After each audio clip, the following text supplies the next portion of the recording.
کتابوں میں جو افضل ہے اسے قرآن کہتے ہیں، اسے جس نے اتارا اسے رحمان کہتے ہیں، اسے جس نے اتارا اسے رحمان کہتے ہیں۔ جمالے جو اپنے سینے میں اس کے 30 پاروں کو، جمالے جو اپنے سینے میں اس کے 30 پاروں کو، زمانے بھر میں اسے حافظ قرآن کہتے ہیں۔ اس سے میری مراد عبادہ رویدرا، وہ آئیں اور اپنی تقریر پیش فرمائیں۔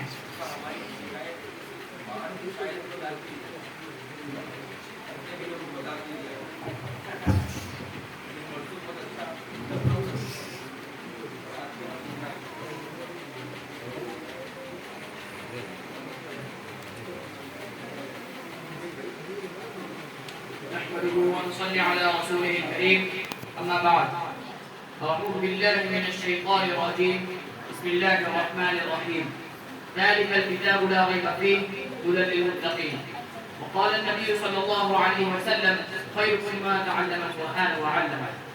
الہی رونق اسلام کے ساما پیدا کر، الہی رونق اسلام کے ساما پیدا کر، دلوں میں مومنوں کے الفت قرآن پیدا کر۔ بزرگان دین اور حاضرین جلسہ، آج کی اس محفل میں اور آج کی اس مبارک اجلاس میں میرا موضوع سخن دنیا کی سب سے پاکیزہ اور مقدس کتاب قرآن پاک ہے۔ ہمیں چٹے سمجھ کی طرح یقین ہے کہ اس کا ایک ایک خود سچا اور صادق ہے۔ وہ قرآن پاک جس کی زبان مقدس، بیان مقدس اور وضاحت و بلاغت کا ٹھاٹھے مارتا ہوا سمندر ہے۔ وہ قرآن پاک جس کے متعلق ارشاد ربانی ہے کہ قرآن کے صادق و برحق ہونے میں کوئی شک و شبہ نہیں۔ وہ قرآن پاک جس کے بارے میں محسن انسان حضرت محمد مصطفیٰ صلی اللہ علیہ وسلم نے ارشاد فرمایا کہ تم میں سے سب سے بہتر شخص وہ ہے جو قرآن سیکھے اور سکھائے۔ دعا کیجیے خداوند قدوس ہم سب کو بھی قرآن پاک کی دولت سے ہمارا حال فرمائے، آمین۔ محترم حضرات، قرآن پاک رب کائنات کی طرف سے عطا کردہ وہ حسین تحفہ ہے۔ اس نے 23 برس کی قلیل مدت میں سارے عالم کا ایسا انقلاب برپا کر دیا جس سے بڑے بڑے فصحاء، بلغاء اور ادباء حیران و شش رہ گئے، جس کی آیتوں کو سن کر پتھر دل موم ہو گئے۔ دوستو، یہی وہ قرآن ہے جو رہتی دنیا تک کے انسانوں کے لیے صلاح و ہدایت و رحمت ہے۔ یہی وہ قرآن ہے جس نے رسول کی رسالت کا اعزاز بخشا۔ یہی وہ قرآن ہے جس نے پس منگا قلوب کو تازگی بخشی۔ ہاں، یہی وہ قرآن ہے جس کی برکت سے جنات و شیطان کا آسمان پہ جانا بند ہو گیا۔ یہی وہ قرآن ہے جس کی برکت سے عزت و رفعت کے شامیاں نکل گئے۔ یہی وہ قرآن ہے جس کی بدولت محبوب حقیقی کی رضا نصیب ہوئی۔ یہی وہ قرآن ہے جو سچائی اور امانتداری کا درس دیتا ہے۔ یہی وہ قرآن ہے جس کی برکت سے حضرت عمر فاروق رضی اللہ تعالیٰ عنہ کو ایمان نصیب ہوا، اور یہی وہ قرآن ہے جس کی برکت سے اجڑ سے انہیں باہر پیدا ہوا۔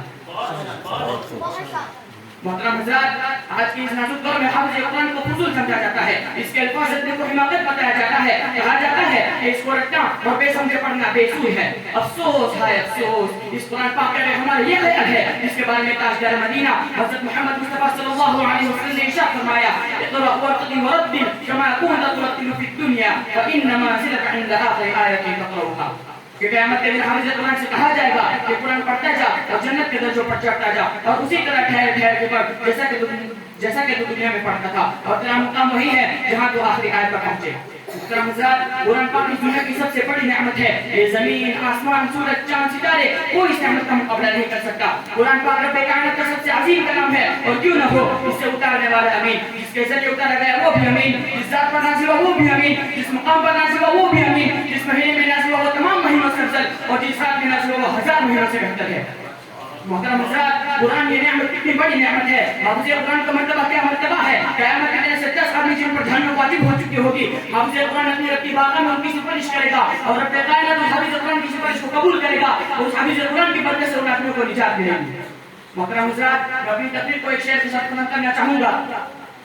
وعدہ قلبہ ہے مومن کے لیے قرآن میں، وعدہ قلبہ ہے مومن کے لیے قرآن میں، پھر جو تو غالب نہیں کچھ تو ہے بس ایمان میں۔ وما علیہ البلاغ۔ ماشاءاللہ، بہت خوب۔ اس سے پہلے جو مصنف تھے فرید میوار، ان کو مولانا استاد کی جانب سے 100 روپے کا انعام موصول ہوا ہے، اور ازہر کی طرف سے